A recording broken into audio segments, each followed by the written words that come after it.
مگر دل سے ان لوگوں کے سوا کسی کی نہ ماننا جو تمہارے دین کے متبع ہیں۔ آپ ان سے کہہ دیجئے کہ ہدایت تو وہی ہدایت ہے جو اللہ کی دی ہوئی ہو۔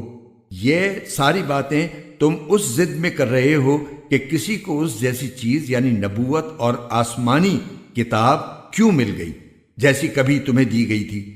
یا یہ مسلمان تمہارے رب کے آگے تم پر غالب کیوں آ گئے؟ آپ کہہ دیجئے کہ فضیلت تمام تر اللہ کے ہاتھ میں ہے، وہ جس کو چاہتا ہے دے دیتا ہے، اور اللہ بڑی وسعت والا ہے، ہر چیز کا علم رکھتا ہے۔ وہ اپنی رحمت کے لیے جس کو چاہتا ہے خاص طور پر منتخب کر لیتا ہے،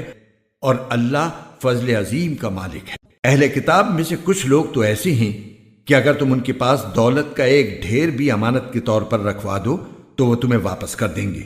اور انہی میں سے کچھ ایسے ہیں کہ اگر 1 دینار کی امانت بھی ان کے پاس رکھواؤ تو وہ تمہیں واپس نہیں دیں گے، الا یہ کہ تم ان کے سر پر کھڑے رہو۔ ان کا یہ طرز عمل اس لیے ہے کہ انہوں نے یہ کہہ رکھا ہے کہ امیوں یعنی غیر یہودی عربوں کے ساتھ معاملہ کرنے میں ہماری کوئی پکڑ نہیں ہوگی، اور اس طرح وہ اللہ پر جان بوجھ کر جھوٹ باندھتے ہیں۔